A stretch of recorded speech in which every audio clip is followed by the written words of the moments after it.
Breast cancer സത്യം പറഞ്ഞാൽ ആദ്യമേ കണ്ടുപിടിക്കുകയാണെങ്കിൽ നല്ല ക്യൂർ റേറ്റ് ഉള്ള ഒരു ക്യാൻസറാണ്. പക്ഷേ എന്തുകൊണ്ടോ നമ്മുടെ ആൾക്കാരെ ഡോക്ടർമാരുടെ അടുത്ത് എത്തുമ്പോൾ ഇപ്പോഴും സ്റ്റേജ് 4 എത്തുന്ന പേഷ്യൻസ് ഉണ്ട്. മുഖത്ത് നോക്കി പറഞ്ഞു വരുന്നതുകൊണ്ടല്ലേ ഡോക്ടർ. എന്റെ ധൈര്യം രേണുസുതിക്ക് നല്ല ധൈര്യമുള്ള ആൾ.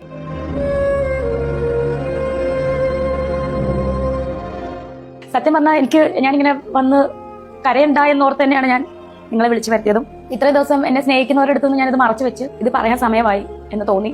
അതുകൊണ്ടാണ് ഞാനിപ്പോൾ പറഞ്ഞത്. കുറച്ച് മോശമാണ്. ബ്രസ്റ്റിൽ നിന്നത് കഷത്തിലേക്ക് വ്യാപിച്ചു, ലിംബിനോട് വഴി ഹാർട്ടിന്റെ മസിലിലോട്ട് ചെറുതായിട്ട് വ്യാപിച്ചു, ലങ്സിലോട്ട് വ്യാപിച്ചു. അങ്ങനെ സ്റ്റേജ് 3 കഴിയാറായി. അങ്ങനെ ഒരു സ്റ്റേജിലാണ് ഇപ്പം കടന്നത്. കാരണം ഞാൻ കരഞ്ഞു കഴിഞ്ഞാൽ എന്നെ സ്നേഹിക്കുന്ന കുറേ പേരുണ്ട്. അതുപോലെ ഇതുപോലെ ക്യാൻസർ ആയിട്ട് അനുഭവിക്കുന്ന ഒരുപാട് പേരുണ്ട്. അവർക്ക് ഞാൻ എന്നും ഒരു മാതൃകയായിട്ടിരിക്കണമെന്നാണ് ഞാൻ ആഗ്രഹിക്കുന്നത്. ചേച്ചി ശരിക്കും ഇത് അറിഞ്ഞിട്ട് എത്ര നാളായി ചേച്ചി? ചിലർ തെറ്റിദ്ധരിച്ചിരിക്കുന്നത് ഇത് ദുബായിൽ വെച്ചിട്ട് സ്ഥിരീകരിച്ചിട്ട് അവിടെ വെച്ച് ക്യാൻസർ ആണെന്ന് അറിഞ്ഞു. അങ്ങനെയൊന്നുമില്ല, അങ്ങനെ ഒരു സംഭവമല്ല ഇത്. ഹലോ ഫ്രണ്ട്സ്, കഴിഞ്ഞ 2 ദിവസമായിട്ട് സോഷ്യൽ മീഡിയയിൽ വരുന്ന വാർത്തകൾ നിങ്ങൾ ശ്രദ്ധിച്ചു കാണുമല്ലോ. രേണുസുതിക്ക് ക്യാൻസർ സ്ഥിരീകരിച്ചു എന്നുള്ളത്. സത്യം പറഞ്ഞാൽ ആദ്യമൊക്കെ അതൊരു ഫേക്ക് ന്യൂസ് ആണെന്നോ അല്ലെങ്കിൽ വെറും ഒരു പബ്ലിസിറ്റി സ്റ്റണ്ട് ആണെന്നൊക്കെയാണ് കരുതി നമ്മൾ തള്ളിക്കളഞ്ഞവരാണ്. അതിൽ ഭൂരിഭാഗം പേരും അങ്ങനെ തന്നെയായിരുന്നു. ഞാനും അങ്ങനെയാ ചിന്തിച്ചിരുന്നത്, വെറും ഫേക്ക് ന്യൂസ് വല്ലതും ആയിരിക്കും എന്നുള്ളത്. അതിന് കാരണം നിങ്ങൾക്കറിയാലോ, അത്രയധികം ഹേറ്റേഴ്സും ട്രോളുകളും ഒക്കെ ഇവര് ഉള്ള ഒരാളാണ് ഈ ഒരു രേണുസുതി എന്ന് പറയുന്ന ആൾ. പക്ഷെ അവര് തന്നെ ലൈവിൽ വന്ന് അവരുടെ മാമോഗ്രാം റിപ്പോർട്ടും ബയോപ്സി റിസൾട്ടൊക്കെ കാണിച്ചപ്പോൾ ശരിക്കും ഉള്ളിലൊരു സങ്കടം തോന്നി. വ്യക്തിപരമായിട്ട് നമ്മൾ അവരെ എത്ര വിമർശിച്ചിട്ടുണ്ടെങ്കിൽ പോലും ഈ ഒരു അവസ്ഥ ശത്രുക്കൾക്ക് പോലും ദൈവം വരുത്തരുത് എന്നാണ് മനസ്സ് പറയാറുള്ളത്. കാരണം അവര് അനുഭവിക്കുന്ന ആ ഒരു മാനസികാവസ്ഥ ഊഹിക്കുന്നതിനേക്കാളും അപ്പുറമാണ്. ഇത് ഞാൻ ഇങ്ങനെ ഒരു ബ്രസ്റ്റിൽ ഒരു മുഴ എന്റെ ശ്രദ്ധയിൽപ്പെട്ടത് എനിക്ക് 15 വയസ്സുള്ളപ്പോഴാണ്. വീട്ടിൽ പറഞ്ഞിട്ടില്ല. ഞാൻ അങ്ങനെ അസുഖം അങ്ങനെ പറയുന്ന ഒരാളല്ല കുഞ്ഞിനൊക്കെ. അപ്പം നമ്മുടെ കോട്ടയം മെഡിക്കൽ കോളേജിൽ തന്നെ ഉണ്ട് ഡോക്ടർ. അന്ന് അത് ഒരു 15-16 വർഷം മുന്നത്തെ കാര്യമാണ്. നേരം എൻ്റെ അടുത്ത് ഡോക്ടർ പറഞ്ഞത് ഇതിങ്ങനെ വെക്കരുത്, ഇപ്പം ഇതിന് വലിയ പ്രശ്നമില്ല, അത് ഫ്യൂച്ചറിൽ ക്യാൻസർ ആകും. അപ്പം ആ സമയത്ത് എനിക്ക് മറ്റൊരു ഓപ്പറേഷൻ കഴിഞ്ഞിരിക്കുക, വേറെ നല്ല അപ്പൻഡിസൈറ്റിസിന്റെ ഓപ്പറേഷൻ. അപ്പോൾ അതിച്ചിരി പെയിൻഫുൾ ആയിരുന്നു. അതുപോലെ നട്ടലിന് ഇഞ്ചക്ഷൻ ഒക്കെ എടുത്തിട്ടാണ് ചെയ്തത്. അപ്പം ഞാൻ ആ ഒരു പേടി മൂലം ഞാനിത് വീട്ടിൽ പറഞ്ഞില്ല. സുധിച്ചേട്ടൻ്റെ മരണശേഷം കുറേ നാളുകൾക്ക് ശേഷം നമ്മൾ ഈ ഒരു നമുക്കറിയാം ബ്രസ്റ്റ് ക്യാൻസർ ഈ ഒരു മുഴ വരുമ്പോൾ നമുക്ക് ബ്രസ്റ്റിന് ആകൃതിയിലൊക്കെ വ്യത്യാസമുണ്ട്. അപ്പോൾ അത് എൻ്റെ ശ്രദ്ധയിൽപ്പെട്ടായിരുന്നു. അങ്ങനെ സ്കാൻ ചെയ്തിട്ട് ഡോക്ടർ ഡൗട്ടായി. അങ്ങനെ മാമോഗ്രാമിലൂടെ സംശയം തോന്നി. ഡോക്ടർ വീണ്ടും വിളിപ്പിച്ചു. ബയോപ്സി എടുത്ത റിസൾട്ട് ഞാൻ ഒറ്റയ്ക്കാണ് ചെന്ന് മേടിക്കുന്നത്. അപ്പോൾ എന്നോട് പറഞ്ഞു. പക്ഷേ ഈ ഒരു വാർത്ത കേട്ടപ്പോൾ എൻ്റെ മനസ്സിലെ സങ്കടത്തോടൊപ്പം തന്നെ വലിയൊരു പേടിയും വരുന്നുണ്ട് കേട്ടോ. കാരണം രേണു ഒരു കാര്യം പറയുന്നുണ്ടായിരുന്നു. അവർക്ക് ഒരു 15 അല്ലെങ്കിൽ 16 വയസ്സുള്ളപ്പോഴാണ് ഈ ഒരു മാറിടത്തിൽ ഒരു ചെറിയ മുഴ കണ്ടിരുന്നത്. ഒരു ചെറിയ മുഴ അന്ന് കണ്ടു, പക്ഷെ അന്ന് അവരത് ശ്രദ്ധിച്ചില്ല. അന്ന് കോട്ടയം മെഡിക്കൽ കോളേജ് കാണിച്ചപ്പോൾ ഡോക്ടർ കൃത്യമായിട്ട് പറഞ്ഞതാണ്, ഇതിപ്പോ കുഴപ്പമില്ല, പക്ഷെ ഭാവിയിൽ ക്യാൻസറായി മാറാൻ വലിയ സാധ്യതയുണ്ട് എന്നുള്ളത്. അതുകൊണ്ട് ഓപ്പറേഷൻ ചെയ്ത് മാറ്റണം എന്നൊക്കെ തന്നെയായിരുന്നു അന്ന് ഡോക്ടർ പറഞ്ഞത്. പക്ഷെ ആ ഒരു പ്രായത്തിലുള്ള ഒരു പേടി കൊണ്ടും വീട്ടിൽ പറഞ്ഞാൽ എന്താകും എന്നോർത്തും അവരത് അങ്ങോട്ട് മൂടി വെക്കുകയാണ് ചെയ്തത്. പിന്നീട് വർഷങ്ങൾക്ക് ശേഷം, അതായത് കൊല്ലം സുധിയുടെ മരണമൊക്കെ കഴിഞ്ഞ് ഒരുപാട് നാളുകൾക്ക് ശേഷമാണ് അതിന്റെ ആകൃതിയിലേക്ക് മാറ്റം വരുന്നത് അവർ ശ്രദ്ധിച്ചത്.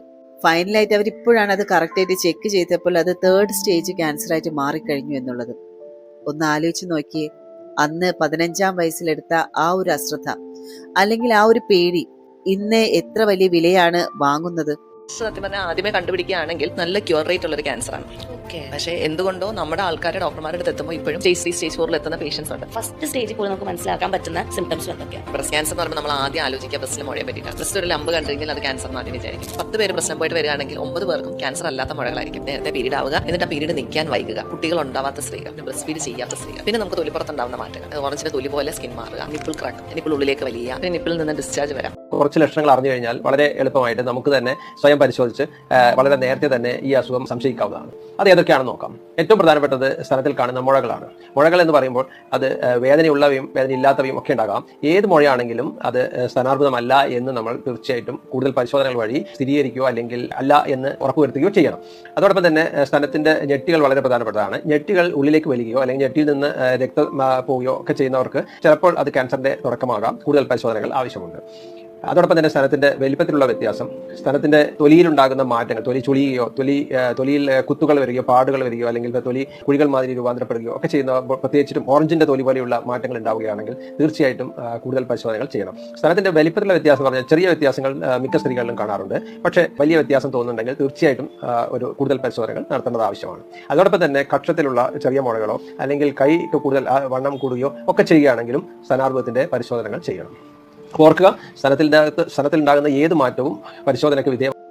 നമ്മളിൽ എത്രയോ പേര്, പ്രത്യേകിച്ച് സ്ത്രീകൾ, ശരീരത്തിൽ എന്തെങ്കിലും ഒരു ചെറിയ മാറ്റം കണ്ടാൽ അതൊന്നും കുഴപ്പമില്ല, തനിയെ മാറിക്കോളും എന്നൊക്കെ കരുതി എത്രയോ കാര്യങ്ങൾ നിസ്സാരമായിട്ട് തള്ളിക്കളയാറുണ്ട്. നമുക്കറിയാം, ഈ ഒരു ബ്രസ്റ്റ് ക്യാൻസർ എന്ന് പറയുന്നത് ഫസ്റ്റ് സ്റ്റേജിലോ അല്ലെങ്കിൽ സെക്കൻഡ് സ്റ്റേജിലോ ഒക്കെ കണ്ടുപിടിച്ചാൽ 100% പൂർണ്ണമായിട്ട് മാറ്റിയെടുക്കാൻ പറ്റുന്ന ഒന്ന് തന്നെയാണ്. പക്ഷെ പലരും ഡോക്ടറുടെ മുന്നിൽ എത്തുമ്പോഴേക്കും വൈകി പോകാറുണ്ട്. ഒരു 30 വയസ്സ് കഴിഞ്ഞ എല്ലാ സ്ത്രീകളും മാസത്തിൽ ഒരിക്കലെങ്കിലും സ്വയം ഒന്ന് ചെക്ക് ചെയ്യുന്നത് അത്രയും നല്ലതാണ്.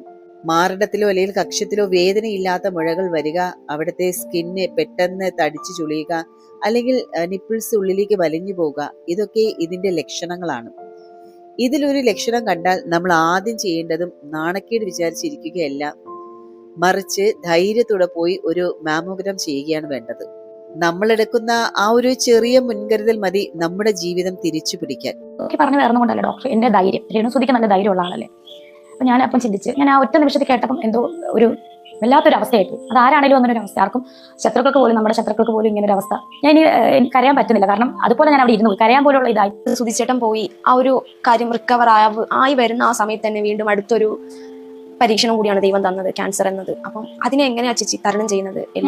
ഞാൻ നിങ്ങൾക്ക് ഇപ്പം ഇത് കാണുന്നവർക്കറിയാം, ഞാൻ ഈ ക്യാൻസർ ആണെന്ന് അറിഞ്ഞിട്ടും ഞാൻ ഇത്ര സന്തോഷത്തോടു കൂടി മറ്റുള്ളവരോട് പെരുമാറിയത് ഒക്കെ അറിയാം. ഞാൻ റീൽസ് ചെയ്യുന്നു, ഈ തെറി മുഴുവൻ കേൾക്കുന്നതും ഇങ്ങനെ അറിഞ്ഞിട്ട് തന്നെയാണ്. പക്ഷെ ഇതിന് വലിയ കുത്തുവാക്കുകൾ, ഞാൻ ഓർക്കുന്ന ക്യാൻസർ എന്ന രോഗം വന്ന് നമ്മളാരും ഒന്നും ചെയ്തിട്ട് വരുന്നത്, ഒരുപാട് കുഞ്ഞു പിള്ളേർക്ക് വരെ വരുന്നില്ല ഈ രോഗം.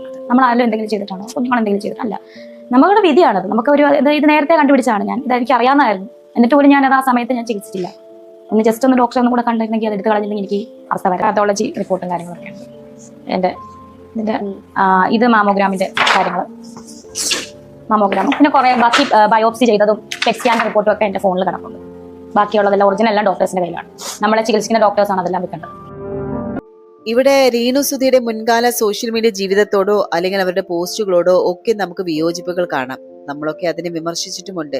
പക്ഷേ രോഗശൈലിയിൽ കിടക്കുന്ന ഒരു മനുഷ്യനെ ഇനിയും സൈബർ അറ്റാക്ക് ചെയ്ത് വേദനിപ്പിക്കുന്നത് വലിയ രീതിയിൽ അത് ക്രൂരത തന്നെയാണ്. അവർക്ക് 4.5 വയസ്സുള്ള ഒരു മകനുണ്ട്, അച്ഛനില്ലാത്തൊരു കുഞ്ഞാണ്. ആ കുഞ്ഞിന് വേണ്ടിയെങ്കിലും അവർക്ക് ആ ഒരു അസുഖത്തോട് പോരാടാനുള്ള ഒരു ശക്തി ഉണ്ടാകട്ടെ. അത്രയും ബോൾഡായിട്ടാണ് അവര് ഇത്രയും നാളും പെരുമാറിയത്. ഈ പ്രതിസന്ധിയും അവർ അതിജീവിക്കുമെന്ന് തന്നെയാണ് നമുക്ക് വിശ്വസിക്കേണ്ടത്. എത്രയും പെട്ടെന്ന് അവർ സുഖം പ്രാപിച്ച് ജീവിതത്തിലേക്ക് തിരിച്ചു വരട്ടെ എന്ന് ആത്മാർത്ഥമായിട്ട് പ്രാർത്ഥിക്കുന്നു. പിന്നെ മറ്റൊരു കാര്യം, നിങ്ങളുടെ വീട്ടിലെ അമ്മമാരോടും അല്ലെങ്കിൽ സഹോദരിമാരോടും ഒക്കെ ഒന്ന് പങ്കുവെക്കുക. നമ്മൾ പറയുന്ന ഈ ഒരു ചെറിയ അറിവ് ഒരു പക്ഷേ ഒരാളുടെ ജീവൻ തന്നെ രക്ഷിച്ചേക്കാം. നിങ്ങളുടെ അഭിപ്രായങ്ങൾ താഴെ കമന്റ് ചെയ്യുക. അടുത്തൊരു വീഡിയോയുമായി വീണ്ടും കണ്ടുമുട്ടാം. അതുവരെ നന്ദി, നമസ്കാരം.